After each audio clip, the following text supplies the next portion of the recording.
I'm Brian. I'm going to be moderating this session today. Welcome to the 2021 Sunstone Symposium, Session 372, The Development and Decline of Mormon Lineage Theology. I have a brief announcement to read from Sunstone, and then I'm going to keep the introductions really brief so that we can give ourselves a little more time for the Q&A portion. At Sunstone, we are making it a goal to build a community that allows many ways for people to express their faith. Our tagline is, "There is more than one way to Mormon." We invite you to help us build a community where all paths are given space to be better understood. Please support us in our mission by making a donation and subscribing at sunstone.org. After the symposium, Sunstone staff will edit, polish, and re-upload all of this year's session videos to the Whova app. It'll take about 2 weeks for everything to be available, but once it is, every video will be available to watch and re-watch in the Whova app through the end of 2021. Please type any questions into the Whova app to be addressed during the Q&A, or if you're watching in person, we'll open the audience mic for questions at the end as time allows. I'm going to go ahead and be monitoring those questions that come in on the Whova app, so I will step up to the microphone and ask any questions from there. Obviously, in-person folks, you're also welcome to step up to the microphone. We'll move it right in front here. And then just as a brief introduction, Matthew L. Harris is Professor of History and Director of Legal Studies at Colorado State University-Pueblo. He's going to be addressing us first. And then right after him, we're going to hear from Johnson, is an independent historian retired from teaching college and university history and English. So I will go ahead and turn the time over to Matthew L. Harris.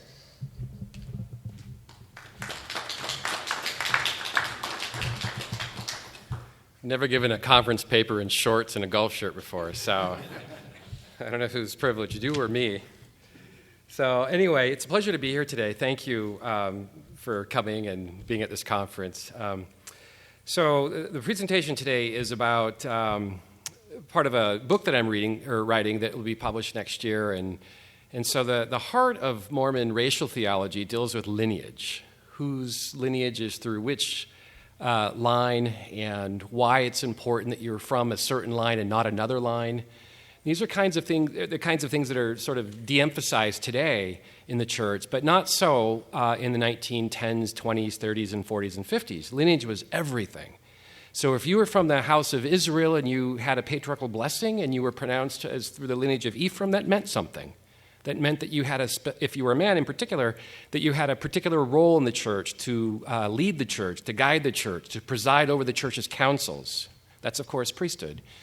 And so today I want to talk about how black people fit into this lineage, but my biggest focus is that after the priesthood revelation, how there are some folks who will contest Mormon lineage theology. That is, people who oppose it and people who support it and try to keep this alive.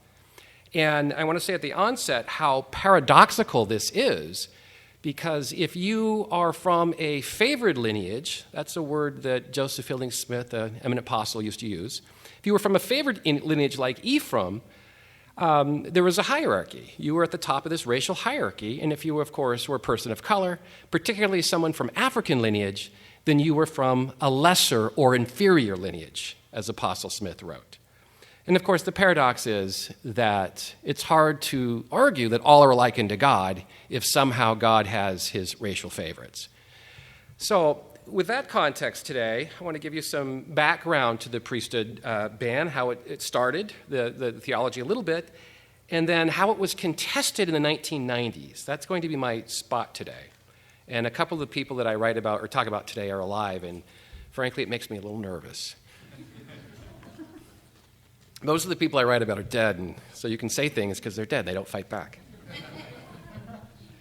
The Church of Jesus Christ of Latter-day Saints didn't always ban persons of African ancestry from the priesthood and the sacred rituals of Mormon temples. Under founding prophet Joseph Smith, who led the church from 1830 to 1844, a handful of black men held the priesthood, and some performed limited temple rituals. Today, these black Latter-day Saints have been eclipsed from the pages of Mormon history, their voices lost, their stories untold. In an era that privileged white histories over histories of slaves, women, and indigenous populations, their stories have simply been forgotten.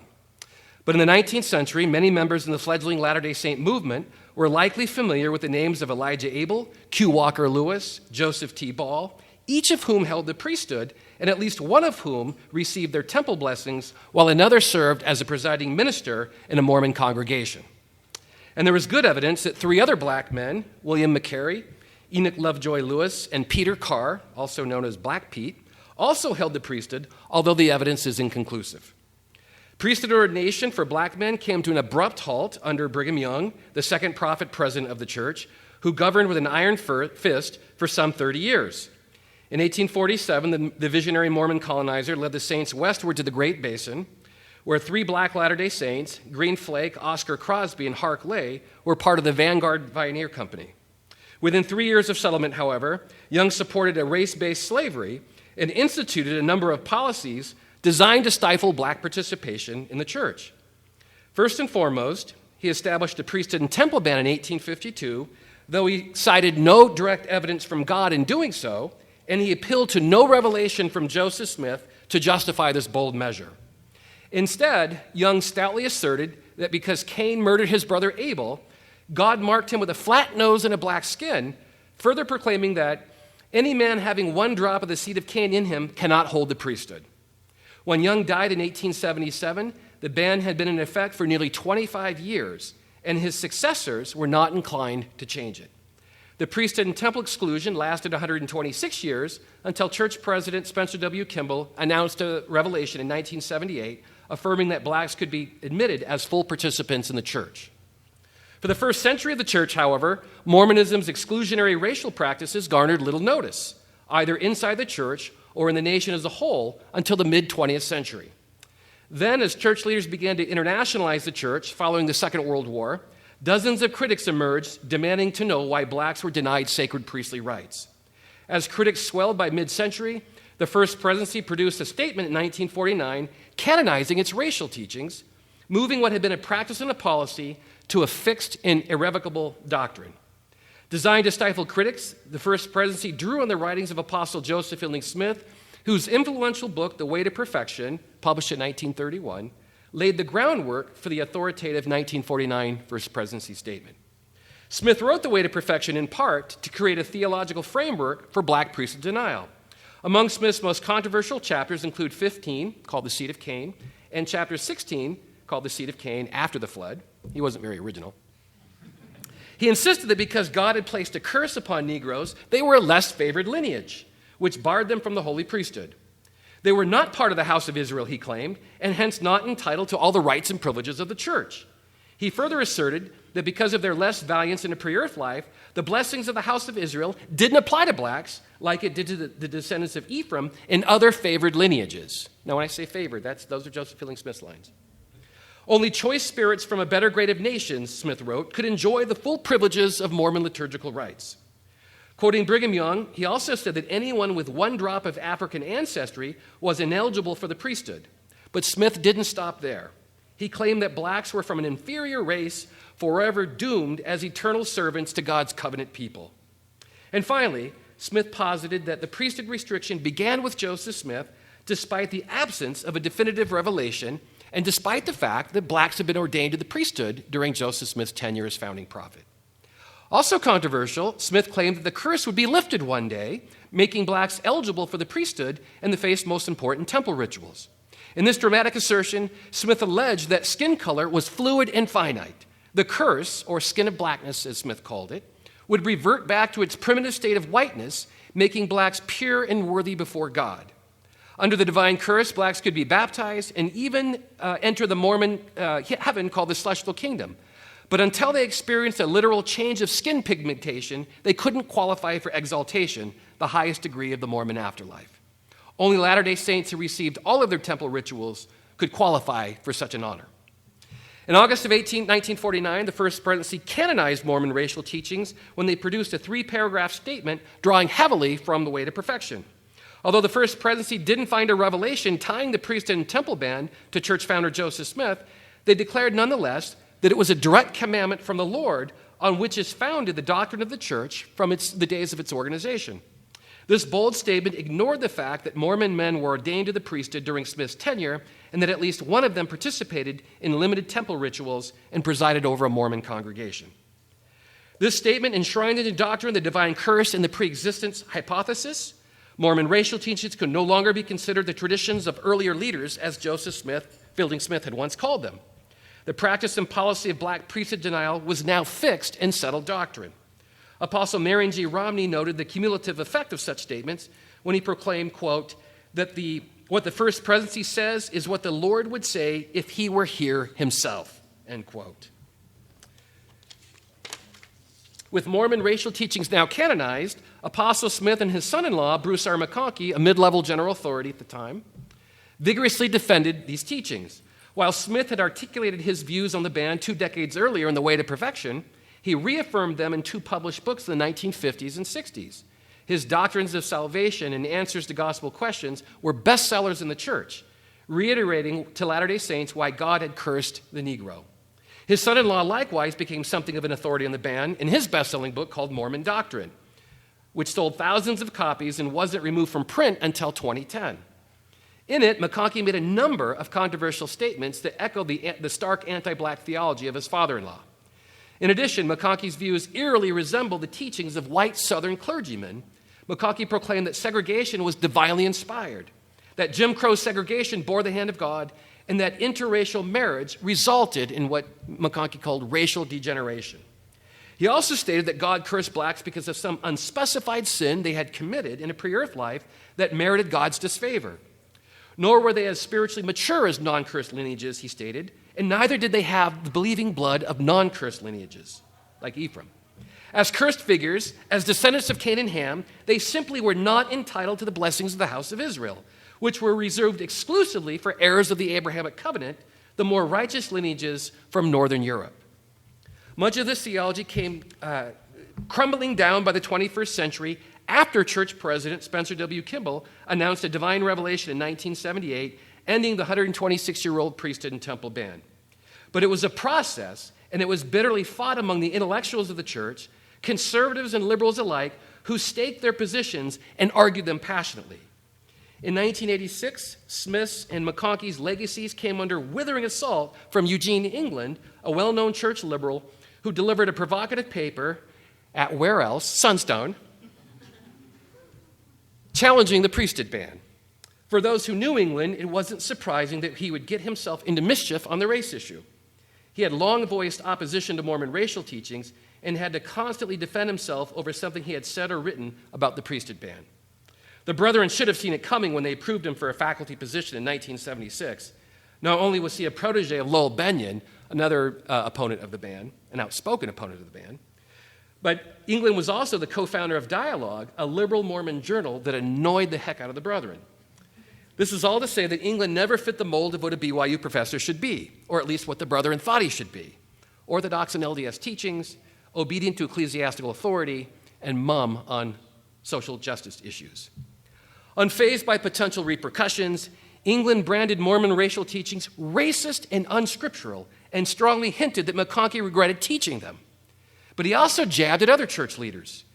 Some apostles and prophets, England said, until fairly recent times, have stated that the denial was more than an inspired church practice, that it was rooted in pre-existent choices and the eternal nature of blacks or their ancestors.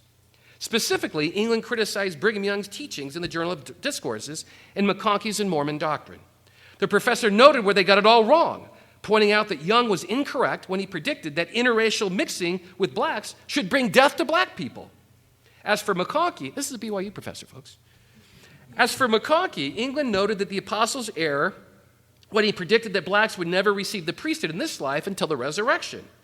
England also questioned the foundation of Mormon racial theology, that dark skin or black ancestry is a sign of a mistake in the preexistence. It took courage for England to question Mormon racial teachings in such a brash and direct manner, especially in a public setting at a conference of Mormon scholars, even liberal scholars who still maintained a loyal disposition to the church and its leaders. While it's true that the ban ended 8 years earlier, the theological rationale for it remained as robust and hearty as ever in the immediate post-ban years, at least among McConkie's most devout followers. This included his close friend, Robert Matthews, the BYU religion dean, who obtained a copy of England's paper and wrote a 13-page critique chastising the free-thinking professor for his faulty interpretations of Mormon scripture and doctrine. Matthews, whose PhD was in-house from BYU, was a company man, an effective teacher of Mormon theology, a humble and hardworking administrator, but one lacking the flexibility of mind and nimbleness of spirit to embrace England's speculative theology. Besides, Matthews had to defend his friend Apostle McCaughey. England had spoken ill of the prophets and apostles, or so Matthews alleged. The BYU dean scolded England for misreading Mormon scripture, embracing heretical views of Mormon teachings, and for bad-mouthing the brethren.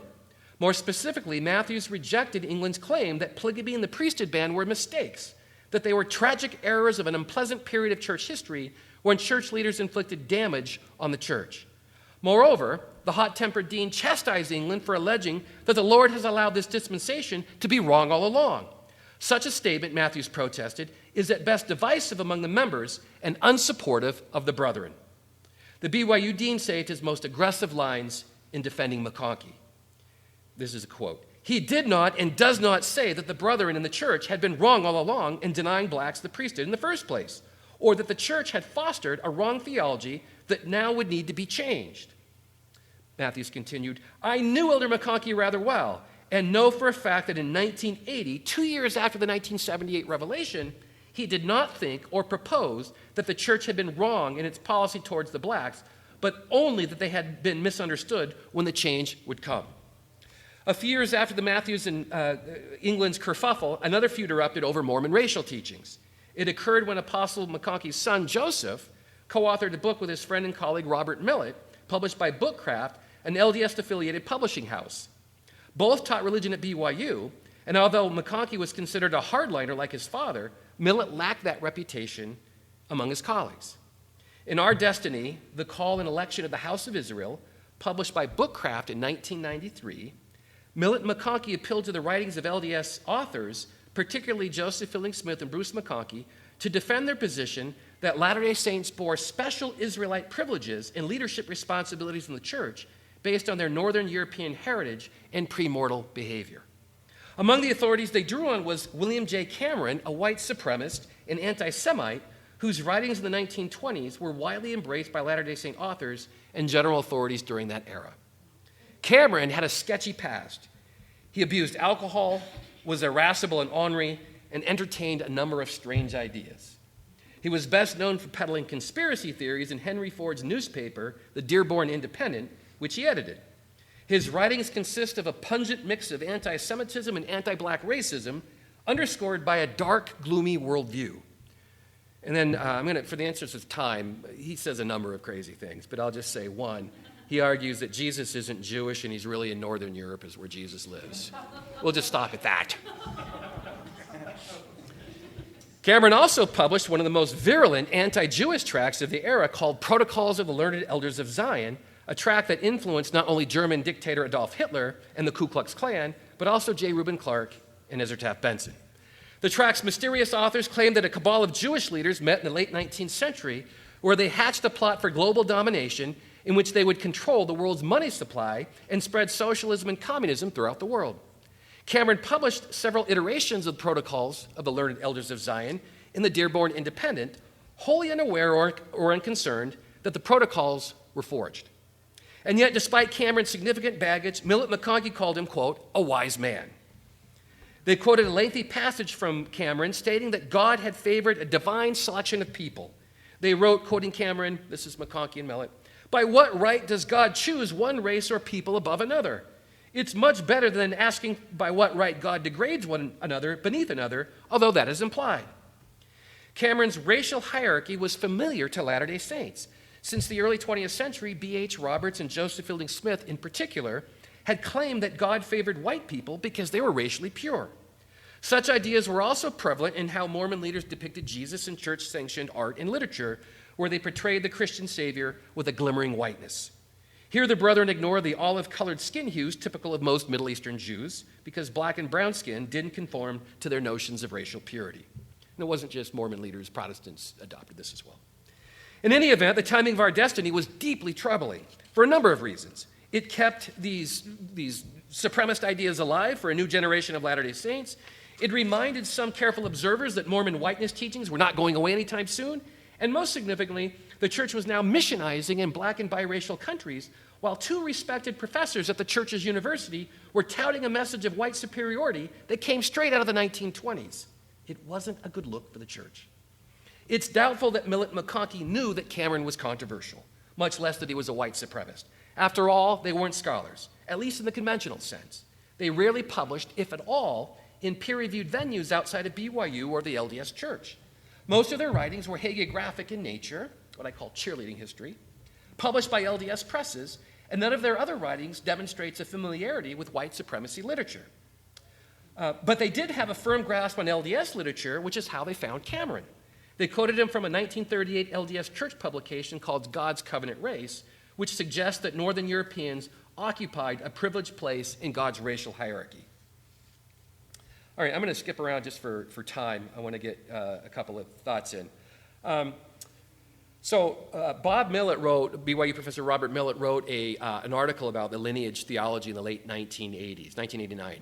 And he argued that Latter-day Saints are moving away from this. It's wrong. We need to remember this lineage. And he recognizes that it's problematic. He says it's racist. I understand that. Some people perceive it as racist. And that becomes the basis for this book, Our Nation.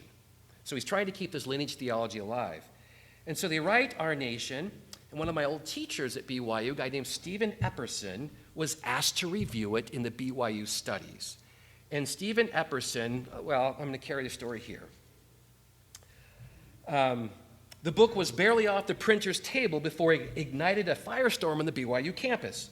It started when Stephen Epperson, a newly hired BYU history professor, reviewed Our Nation, in which he criticized the racial underpinnings of Mormon racial theology. There wasn't a better person on campus to review the book. Fiercely independent, impressively erudite, and well-versed in Mormon theology, Epperson had impressive credentials. He earned a BA in religion at Brown University, a Master's of Divinity from the University of Chicago, and had written an award-winning PhD dissertation at Temple University, later published as Mormons and Jews, Early Mormon Theologies of Israel. That Epperson published his review in BYU Studies, the premier journal at the church-owned university, made the stakes even higher and more interesting. As one would expect given his training and temperament, Epperson didn't hold back in his assessment of the book. He criticized Millett and McConkie for their dogmatic priestly writing style, their authoritative pronouncements, and their anti-Jewish theology.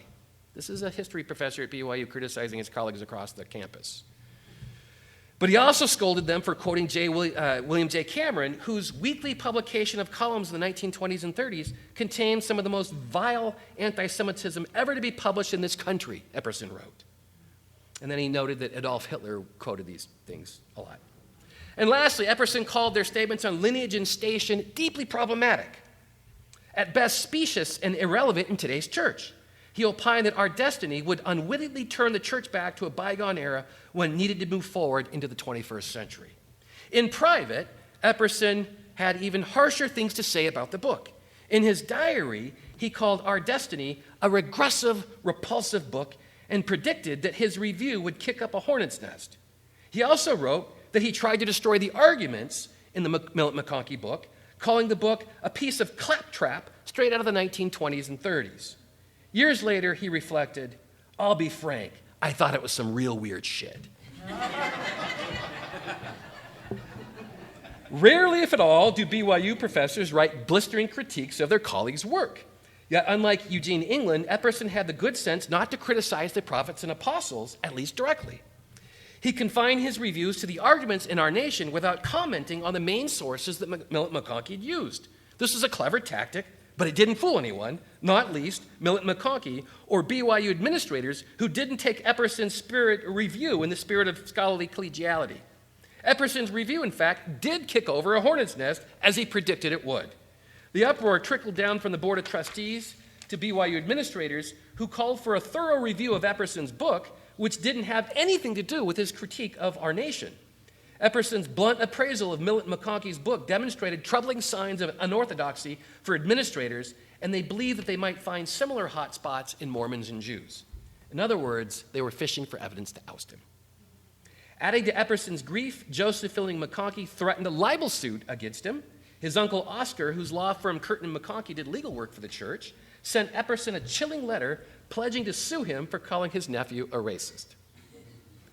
This was all quite stressful for Epperson, but he wasn't blindsided by the pushback.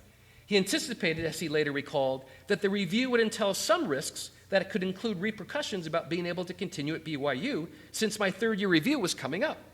But he thought that BYU was a serious university with serious scholars and that issues raised in his critical review might be weighed against differences of perspective undergirded by academic freedom. As liberals and conservatives engaged in shouting matches in print and at various colloquia, the church hierarchy decided that they'd had enough. In 2013, they repudiated the church's long-standing teachings on race. What motivated this was a complex set of factors, not least dozens of African-American Latter-day Saints who complained about the church's racial theology, in particular the lineage theology. But more immediately, BYU professor Randy Bott played a significant role when he gave an ill-timed interview with the Washington Post in 2012 during the middle of Mitt Romney's presidential campaign. There, the professor discussed a number of difficult teachings that made the brethren, as well as the church's PR handlers, wince. When the reporter asked Bott about the now-defunct priesthood ban, this was 2012, Bott defended it by speaking candidly about divine curses, biblical counterfigures, and preferred lineages. In God's infinite wisdom, Bott told the reporter, blacks couldn't hold the priesthood because they weren't ready. Then the bombshell. Bott explained that God has always been discriminatory, and he compared blacks to little children. Giving them the priesthood before 1978, he claimed, was akin to a young child prematurely asking for the keys to drive the parent's car. In other words, Bott asserted that blacks weren't ready for the priesthood any more than a child was ready to drive. In Bott's judgment, God spared blacks from the lowest rungs of hell because he prevented them from receiving a power for which they weren't ready. The interview was a disaster. Bott eerily embraced a white supremacy ideology without ever realizing it, unwittingly comparing blacks' unfitness for the priesthood with a lost cause position of the American Civil War, advanced by Southerners to defend slavery and segregation. Just as Southerners claimed that blacks lacked the moral and intellectual capacity for freedom, Bott said that blacks lacked the spiritual maturity to hold the priesthood. In 2013, I want to close now. In 2013, about a year after the Bott interview, the brethren repudiated the racial teachings of Joseph Fielding Smith and Bruce R. McConkie, bulldozing a gaping hole in Mormonism's long-established and long-entrenched racial theology. In an important document called Race and Priesthood, posted on the church's webpage, high church leaders condemned the theories that black skin is a sign of a divine disfavor or curse, and the notion that the priesthood and temple restriction reflected the unrighteous actions of blacks in a premortal life. At the same time, the essay states that blacks held the priesthood during Joseph Smith's tenure as founding prophet, refuting Joseph Fielding Smith and Bruce McConkie's claim that the ban originated with Joseph Smith. The essay attributed the origins of the ban to Brigham Young, the first time that anyone in the high church leadership had ever acknowledged his role in establishing the ban. And finally, the Mormon hierarchy denounced the idea that blacks or people of any other race or ethnicity are inferior in any way to anyone else, unambiguously repudiating what Joseph Fielding Smith and Bruce R. McConkie's most controversial claim. In these stunning admissions, the brethren demonstrated just how far they were willing to go to confront and condemn Smith and McConkie's racial teachings. Now I want to conclude with this. The battle for the heart and soul of the church's race theology started with a mere whimper in 1949 in this First Presidency statement, and it ended with a thunderous bang in 2013 with the Race and Priesthood essay. Robert Matthews, Joseph Fielding McConkie, Robert Millett, and Randy Bott vigorously defended the theological scaffolding upon which the ban was based. But time and momentum ultimately worked against them. When in the 1990s, Protestant theologians had apologized for their church's role in fostering an anti-black racism, these BYU professors remained committed to keeping the church in yesteryear. They, along with the brethren in Salt Lake, had simply dug their heels in, all for a futile attempt to maintain the status quo. In the end, though, the voices of reason, compassion, and good sense won the day. The making and unmaking of Mormon theology was the result of not one person, but many persons over many years who convinced the brethren that it was time for the church to seek its better angels, to make the church better equipped to be a global church. For this and much more, Eugene England and Stephen Epperson deserve our thanks, as well as others. They had the courage to tell the brethren that Mormon racial teachings created a caste in the church that degraded and humiliated them. In letters, degraded and humiliated black people. In letters and sermons and social media posts, African Americans also remind the brethren that the church couldn't rid itself of the stain of racism as long as it was committed to defending and preserving the church's lineage theology. That church leaders listened and heard them and removed Joseph Fielding Smith and Bruce R. McConkie's writings from church-owned bookstores is progress. That the leaders repudiated their racial teachings in the landmark Race and Priesthood essay is even more remarkable. It shows that the brethren listen, and when the right people in the right places speak up, meaningful changes can occur. Thank you.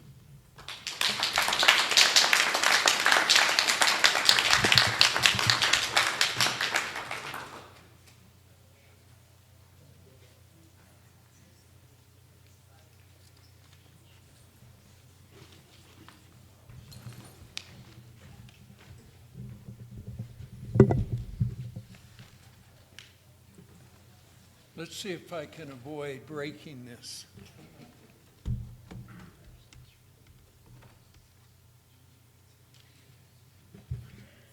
Development and decline of Mormon lineage theology.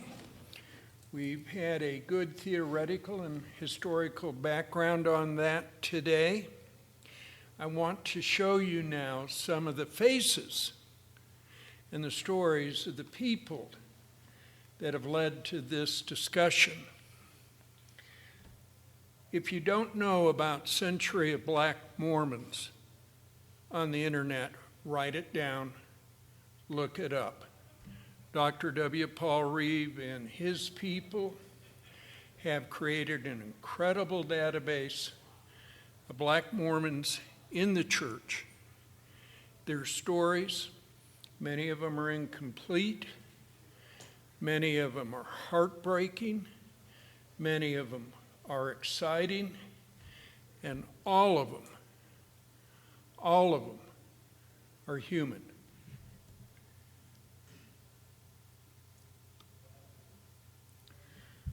The guy that I talk about most is a slave by the name of John Burton. Born on a Virginia plantation in 1797, he'll be sold to whom I think, though I cannot prove, is his father's family at the age of 15, and they travel west through Tennessee into Missouri, join the church in the 1830s, and by 1839, Susan McCord, a daughter of the owner, the enslaver, and now the owner and enslaver of John, who I think is his half-sister, which I can't prove yet, are all alone except for her 2 children. The father is dead, her 3 brothers are dead, her sister is dead. She has 2 children by her deceased husband and John. They join the church in Nauvoo. They're active. He digs graves for labor tithing. He drives teams for the temple. She becomes the first plural wife of Bishop Joseph Lee Robinson, and will become a pioneer wife like Bathsheba Smith will for Apostle George A. Smith at Parowan when it is established in 1851, the first major colony in the south of Utah Territory. John goes along. John is unique for 2 particular things. One, he has 2 patriarchal blessings, one from Father John Smith in 1850, the other one from Patriarch Elisha Grove in 1854. They both say you will hold the priesthood. They both say a kingdom has been prepared for you before the foundation of the world. They both say you will hold the priesthood.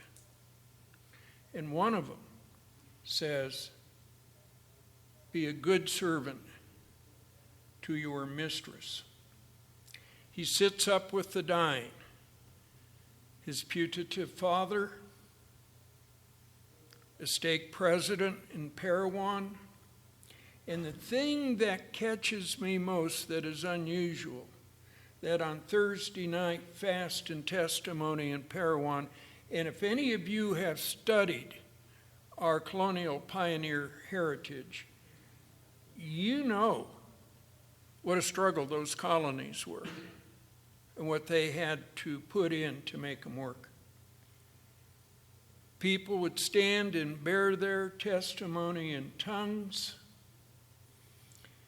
and a black member of the church would stand and interpret them. He was a unique individual. He would die in 1865 at the age of 68, having been a member for 35 years. Darius Gray came up to me after I first spoke about him 5 years ago.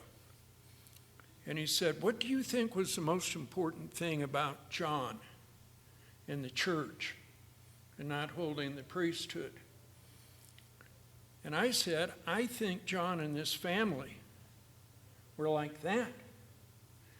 And Darius, those of you who know him, broke out into that big Darius smile.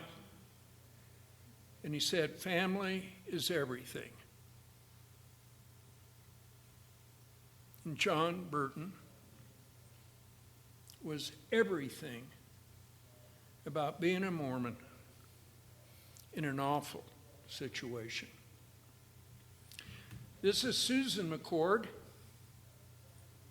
I have a lot of admiration for her. Yes, she was an enslaver, but yes, she and John lived together closely for 47 years.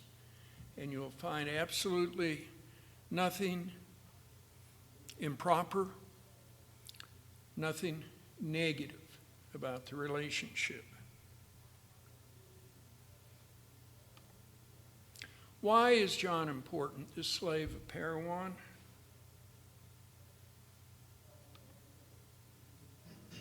Because we're going to be discussing race. We're going to be discussing feminism. We're going to be discussing a new America.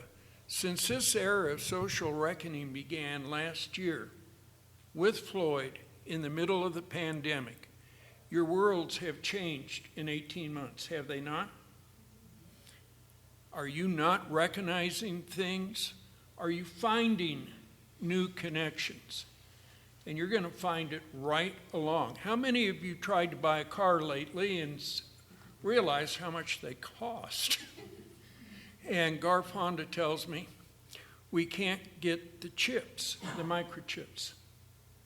We don't have the technicians. They're all sick. When you drive by Garf, you'll notice the lot is half empty. They're all sold. Grace Poole called down across the valley 5 different times trying to get a car, said, "I'm going to be right down." And the car was gone when she got there. You're going to find that right across our culture, our society, our politics, and our economy.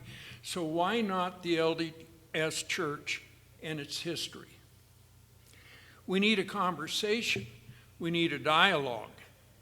What we don't need is an excess of belief on one side or the other. We need reconciliation. We don't need name shaming. We don't need cancel culturing. We don't need silencing or any other negative force on either side. What we do need is what John Lewis said. Part of the effort of the movement was to tame the madness of men, to take the beast that lives in all of us. And I believed in everything Matt was talking about growing up in my ward in Southern California, and turn it towards love to show humankind a different way of compassion, of connection, and community, of peace and not violence. No, you can't take an eye for an eye. If you do, we'll all be blind. Let's look at some of these people that survived all this. Elijah Abel, we know him. He's our premier early black Mormon, baptized in Cincinnati, Ohio, I believe, becomes an elder, becomes a 70, a lifetime missionary, comes home from his last mission 2 months before he dies at an advanced age. He had washing and anointing at the Kirtland Temple, baptisms for the dead in the Mississippi River. He was anointed to be secured against the destroyer. His soul will be white in eternity. And you're beginning to hit those notes now, aren't you, when you hear them? And he comes from the lineage of Canaan and Ham, the black lineage, the less lineage. Joseph T. Ball, an elder and a high priest by William Smith. And that's an interesting thing, Matt. William Smith and blacks in the church and priesthood temple blessings. There's connections there that we've never looked at and that we should. He's the branch president in Boston. And then, along with William, he begins pursuing the doctrine of the plurality of wives. And Brigham Young and the 12 kick him out. If anybody's going to be following that practice, it's going to be the 12. He does baptisms for the dead in the Mississippi River as well. Oh, what a story. Harriet Eleanora Burchard Church, 79 years old. She was bought by Thomas Church at the age of 7. 9 years later, she has a child, a girl, by him. We don't know what his wife Nancy thought.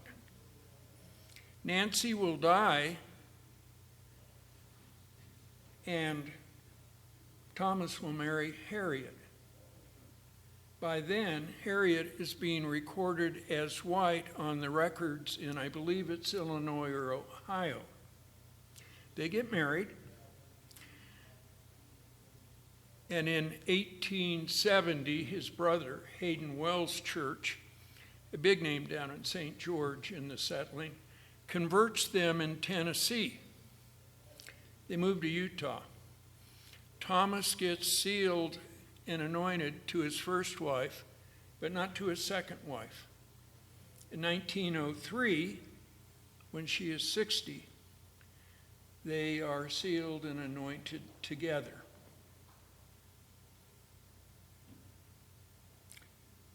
5 of their children, get this, 5 of their children, meaning that 5 partly colored individuals, receive their temple blessings. Others do not.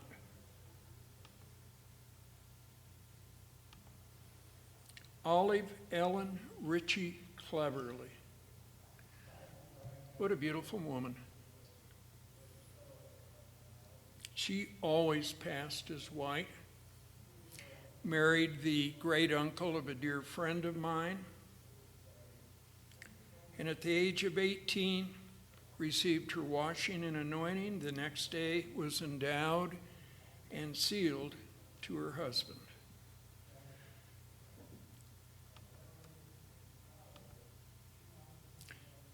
Sarah Ann Mode Hofheinz. Notice the dates on this. She is the earliest known black descendant to go through the temple. Baptisms for the dead, washing and anointing, endowment, sealing 10 years later to her husband. Notice her patriarchal blessing.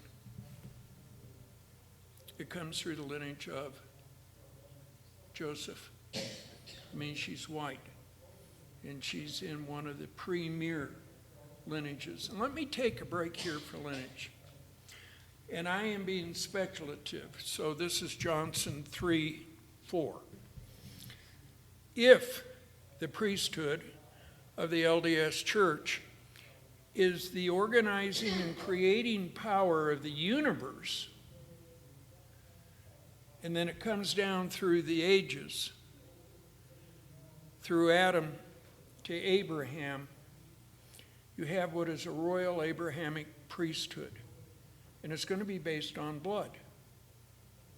And then it's going to come down through his descendants. We're going to end up with Joseph and Ephraim and Manasseh, and some of you recognize those names. I know you do. And then it all disappears in 1978.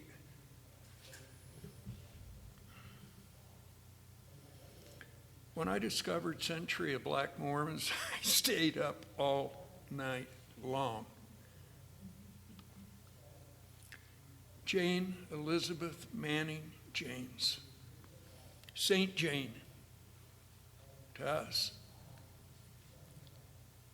family servant to the Joseph Smith, Emma Smith family, pioneer to Utah, faithful member all of her life, died at the age of 86, president of the church who would deny her attendance for her endowments, spoke at her funeral, baptism for the dead in the endowment house, baptisms for the dead in Logan, baptisms for the dead in the Salt Lake Temple. And her reward was in 1894, she was sealed to the Smith family as a servitor, a servant forever. Russell B. Stevenson found Napoleon Bonaparte Johnson. No relation. We know very little about NB. He found a letter, did Stevenson, dated 1 January 1861 in Brigham Young's files. It said, Patriarch Isaac Morley had given me a blessing that said I came out of the tribe of Ephraim, and that I was entitled to the priesthood. And 3 bishops, looking at his dark, swarthy skin, would not do that.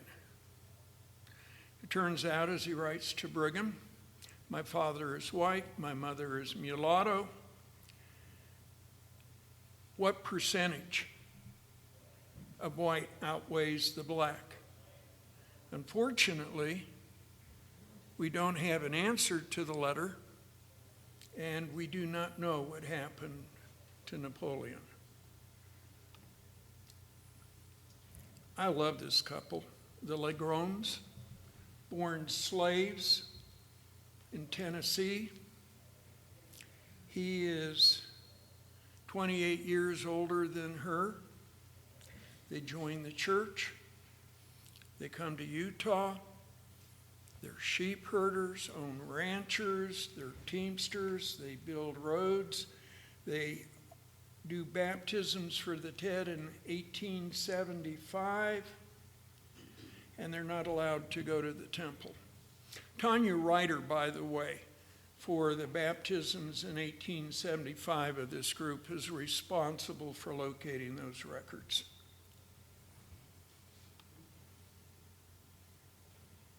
Oh.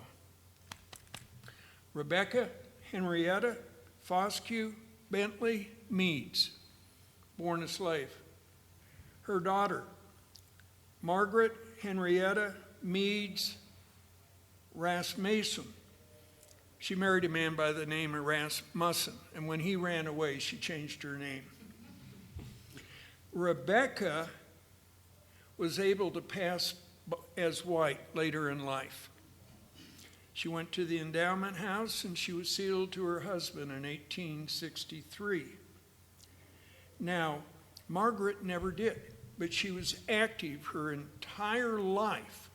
Apparently never made much of an effort, but the center stake uptown, several people of mixed lineage wanted to go to the temple. And their bishops were saying, no, you can't do this. And they're saying, why not? Rebecca Henrietta did. and Margaret never knew her name was being brought up. You see how confusing this is? How human this is? How much this is us? We all do things, don't we? Johanna Dorothea Lewis Langeveld Provis, black African, born free, joined the church, found a white husband, passed as white. 1861, endowment, sealing. 1969, notice, 9 years before the declaration, sealing to parents. Her mother was black. This one gets to me. Patriarchal blessing under the hands of James Ski, 1912, lineage of Cain and Abel. Nelson says, I want to go to the temple. I want to hold the priesthood. And it is a many-year fight is the wrong word. You know how non-confrontational Mormons can be. We do things like that. And this went on for years. He never received it. But his son Alvy did. 5 of Alvy's siblings did. And they made sure that Nelson received priesthood and temple in 1923 by proxy. Going back to John, what does John teach us? What do all of these people teach us about us? I think it's nothing more. John understanding and Das Ram understanding. We're all trying to get back into the garden. We're all trying to find our way home. I am honored to be with Matt Harris today, and I thank you.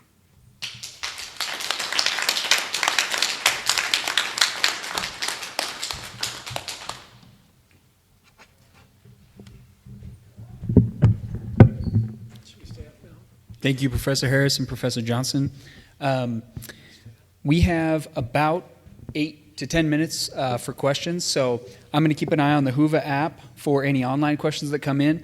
I'm going to move this microphone right over here so that you can just walk up to the front of the aisle here and ask questions.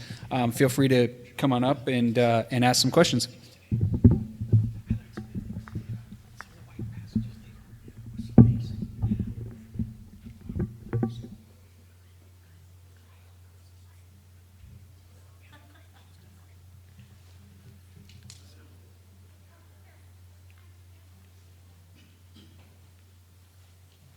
So I have a question for Dr. Harris.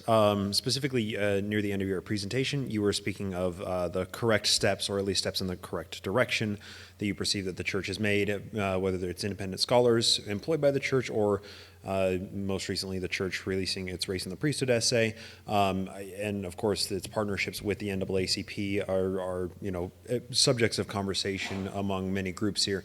What do you perceive as next possible potential steps in the right direction for the church to take? And I'd welcome responses from both of you on this question. Thank you. I can be really brief. An apology. So Mel mentioned our mutual friend Darius Gray, and just recently I talked to him. He called me and he said, Matt, he said, I've said for a long time that we in the black LDS community, we don't need an apology. Not that he speaks very black Latter-day Saint, but he's certainly well connected. He said, we don't need an apology. I've changed my mind. The church can't heal until we have an apology. This was 2 weeks ago. And then my next question was, Darius, I'm writing the epilogue to my book right now as we speak. Can I quote you? Damn right you can. Wow. Yeah, reconciliation. And whether it requires an apology is going to be a requirement for a discussion without confrontation. And this particular one is going to be difficult. Next.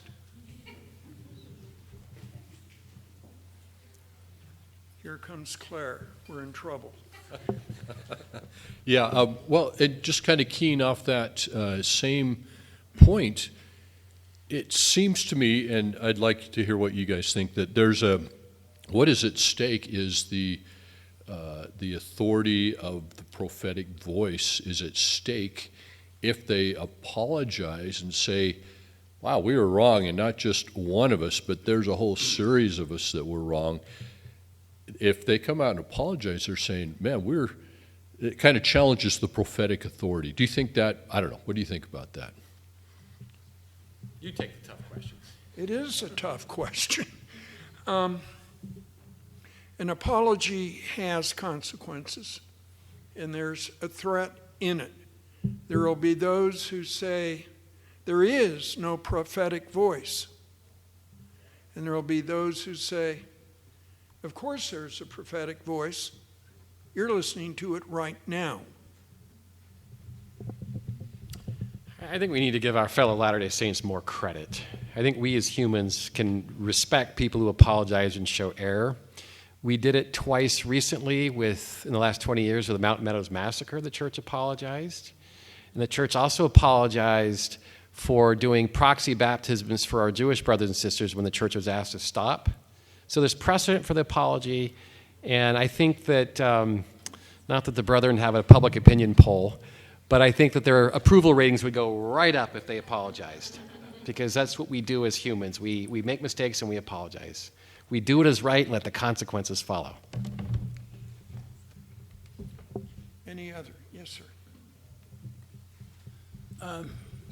The history I've read says that during the 50s, 40s, 50s, 60s, the patriarchs, many of them were saying it's too heavy a burden for us to declare a lineage from one of the 12 tribes of Israel when it doesn't make sense historically, and that's just too much of a burden of inspiration on me. So they tried to throw it on the apostles. The apostles tried to throw it back on them. The result is, I understand today, correct me if I'm wrong, that the patriarchs are told not to declare any lineage, except maybe, is it true that everybody is through Ephraim by adoption? I wrote a long article about all of this in Dialogue in November of 2018. I think it was published. It goes through a lot of detail about all of this stuff. And the short answer to how to declare lineage on a person of African ancestry is there was no policy. So what happens is that patriarchs who were preparing themselves to give a blessing to somebody who is thought to have the curse, or the blood as they said in those days, they would write Salt Lake and they would say, this is say 1912, 1920, just pick a year. I'm supposed to give a blessing next week to a colored fellow. What do I do? What guidance can you give me? And they would write back, just follow the Spirit. Well, the problem is that the patriarchs following the Spirit, they were all over the place. And as I point out in this article in Dialogue, that if you're interested in this topic, I'd encourage you to go look it up. What they do is it covers 1830 to 2018. So the whole trajectory of Mormon lineage theology through blessings. And so what they do is they declare the blessings of Abraham, Isaac, and Jacob on black folk, which is problematic because those are priesthood blessings, and black people before 78 can't go to the priesthood, in spite of what Mel just talked about, people passing beneath the color line. That's like taboo. Number two, they're being told they're from cursed lineages, Cain and Ham, and that's problematic because if you get your blessing, you want to feel good about your life. That's one of the purposes of the blessing, right? And now you're being told that your lineage comes through a biblical counterfigure who murdered his brother. Oh, that's comforting. And then you get a third position where you were told that you're from Ephraim. That's problematic because Ephraim is reserved for frankly, white people who are supposed to run the church. So black people are getting the blessings of Ephraim. And then finally, the patriarchs will bless black people by not giving them a lineage at all. It's a father's blessing. So you've got 5 different perspectives. And in 1958 and in 1970 and again in 1974, the Quorum of the 12 Apostles meet to talk about how do we deal with this issue.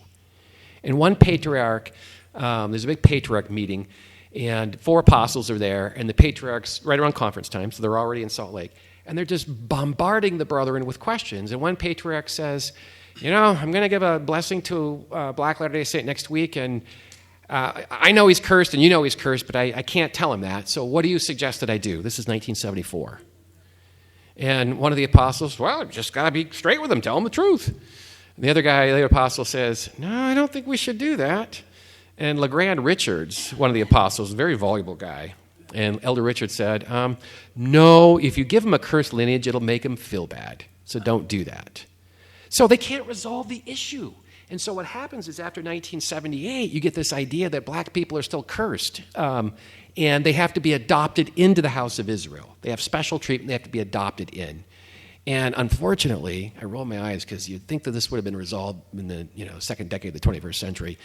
The Patriarch Handbook still talks about adoption. But there is no official policy even to this day. And what you find is something uneven. In Great Britain in the 1990s, I talked to a few patriarchs there. They were told to, when black Englishmen came into the church, they were told to bless them from Ephraim. That was in England. Then you get a patriarch, a young man, black biracial kid in Arizona in the late 1980s. He was told that he was from a cursed lineage as a teenager, 16-year-old teenager. 3 years later goes on a mission, and he wants an addendum to his blessing. And they told him that this is in 1991 now, as he's preparing for his mission. Got an addendum to the blessing, and he was told that he was from the lineage of Ham. This is in 1991. And of course, this is traumatic for the kid because he never thought that he measured up. So anyway, the blessings are all over the place, and it's a problem for the church, and they know it. I read your article, but my question is, even white people, all patriarchal blessings today do not declare a specific lineage unless it's Ephraim by adoption. All white people, everybody. Is that true? That's what I've been told by a patriarch. I don't know. Yeah. So I'm glad you asked that. So black people are not the only people who are being, mostly black people are affected by this, but there are some brown and white folk who also are adopted into various lineages. That's true. A point on the Royal Abrahamic priesthood. Think about that. If that's the organizing and creating principle of the universe, if we're down here in our time now, why not adoption by lineage? Lineage by adoption. You get the power that way. I don't know if it works, but it's going to be tried.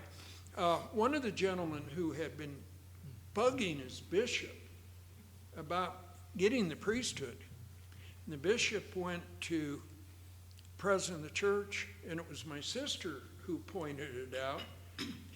She's pointed out that he said, you're a common judge in Israel. You decide by the Spirit. So he did what any good bureaucrat would do anywhere in the universe. He sat down. Any other questions? So really enjoyed the presentation, so thank you. I have a question. Is there a role at all that over-the-counter ancestry tests using DNA, has that played a role at all in these changing concepts of lineage in the 21st century? Not that I know of, Tom. I don't think so. No, it'd be interesting to know that. I don't want to be cynical or skeptical, but it just seems to me in the church, if people who don't have the believing blood of chosen lineages, and they can be adopted in and still enjoy the privileges of the temple and all of the rites and rituals of the church. I mean, what's the point? And the managing of the church, right? Because back in the day, it's really important to state this, back in the 20s and 30s, white people from Ephraim were supposed to run the church, right? Well, that's silly today. Just go to Polynesia, go to anywhere, go to an inner city where there's a black Latter-day Saint congregation. We see black bishops and stake presidents. So this whole idea of adoption, it just seems to be obsolete and from a different generation. Personally, the last 20 years I've been looking at a photograph in my lineage of a particular person, and in the right light, you see characteristics that don't seem white. 40 years ago, that would have driven me nuts. And now, I could care less. It's just not an issue for me anymore. But unfortunately, for so many people, it still is. Other questions? I want to say one last thing, Bryce. I think this is really important. So I was short with the apology thing. I think that's true, right? Especially to our black brothers and sisters. But the biggest issue of the church today is right-wing extremism. 46% of Americans, or Latter-day Saints, support the big lie on January 6th. And you can see some of the conference addresses. They're worried about this, right? They're really, really worried about the conspiracy theories in the church. And it's hard to really have the church heal of some of its racial theology and its policies towards persons of color in the past if you have a significant number of church people today who use race as a cudgel to divide Americans.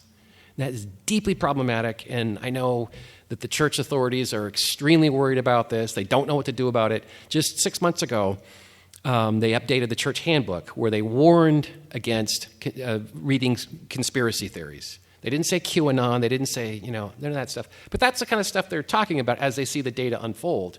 And I might add today that as we speak, we're getting some data on how many Latter-day Saints are anti-vax, how many of them are into QAnon. But we do have data, 46% of Latter-day Saints support the big lie. And I'm going to wager a guess to each of us in this room today that of that 46%, there's a significant number of them that also support, they're anti-vax, and they're also probably affiliated with QAnon or some of those ideologies. It's a problem in the church. I'll conclude with, we need reconciliation. We need to talk. We need to listen to our better selves. And one thing we need are the facts. Read him. Read Christopher Blythe, Terrible Revolution, about American apocalypticism. Brings it all the way from the 1830s to Lori Vallow. Personally, I feel, and you don't have to take it because it's not gospel, but we have a strain among our people. We have a strain that we need to have a discussion with. You are a great audience. Thank you.